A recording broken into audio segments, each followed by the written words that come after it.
So Janasena Nagababu గారు అయితే ఆయన ఒక స్టేట్మెంట్ ఇచ్చారనమాట. అంటే ట్విట్టర్ వేదికగా ఆయన మాట్లాడిన మాట చాలా ఒక దుమారం రేపుతుందని చెప్పొచ్చు.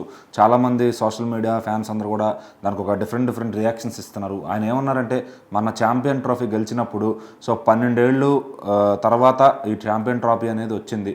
మధ్యలో ఎంతమంది ఎంత కష్టపడినా రాలేదు.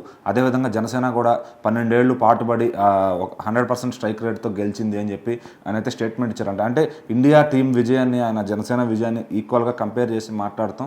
అది కొంతమంది యాక్సెప్ట్ చేస్తున్నారు, కొంతమంది యాక్సెప్ట్ చేయలేకపోతున్నారు. అసలు దాని రియాక్షన్స్ ఎలా ఉన్నాయి? అంటే ఆయన ముఖ్యంగా ఓన్లీ జనసేన గురించి మాట్లాడి అనుకోలేదు. ఇక్కడ ఏదైతే మన టీమిండియా ఛాంపియన్షిప్ సంపాదించిందో సో దానికి వాళ్ళందరికీ టీం అందరికి కూడా ఆయన కంగ్రాచులేషన్ చెప్తూ ఆ విధంగా చెప్పాడు. కాకపోతే అందులో మధ్యలో జనసేన పార్టీ కూడా సిమిలారిటీస్ ఉన్నాయి కదా.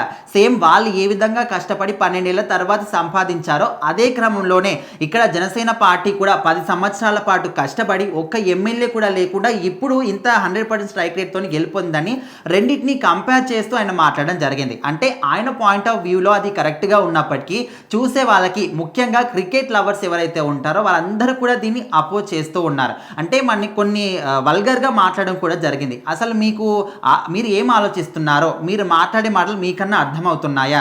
మీరు ఒక 2 పార్టీలని పొత్తుగా పెట్టుకొని అప్పుడు మీరు గెలిచారు, కానీ వాళ్ళందరూ కూడా చెమటోడ్చి కష్టపడి వాళ్ళ అంటే హెల్త్ కానీ వాళ్ళ టోటల్ ఫిజికల్ బాడీని పణంగా పెట్టి వాళ్ళు గెలిచారు. అలాంటి దానితోనే మీరు కంపారిజన్ ఏంటని చాలామంది కూడా కొన్ని రకాలుగా మాట్లాడుతున్నారు.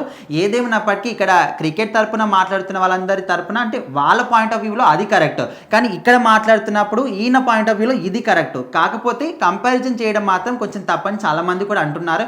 ఎందుకంటే ఈ మధ్య కాలంలోనే సినిమా రంగం కానీ ఇక్కడ క్రికెట్ కానీ ప్లేయింగ్కి సంబంధించి కావచ్చు, లేకపోతే రాజకీయం కావచ్చు, అన్ని కూడా సపరేట్ జాయింట్స్ అయినప్పటికీ కూడా కొంతమంది అన్నిటిని కూడా మిక్స్ చేసి మాట్లాడుతున్నారు. చాలా సందర్భాల్లో సినిమా రంగం చెందిన వాళ్ళు కూడా అసలు రాజకీయ రంగాన్ని కానీ మిగతా ఏ రంగాన్ని కూడా సినిమా రంగంలోకి కలిపి మాట్లాడకండి ఇవన్నీ వాళ్ళు చెప్తున్నారు. క్రికెట్ సంబంధించిన వాళ్ళు వీళ్ళు చెప్తున్నారు. రాజకీయ నాయకులు అయితే ఎప్పుడు చూసినా కూడా ఎవరో ఒకరిని మిక్స్ చేసుకొని మాట్లాడుతూనే ఉంటారు. సో మరి ఇప్పుడు నాగబాబు ఈ విధంగా మాట్లాడడానికి కారణం ఏంటి?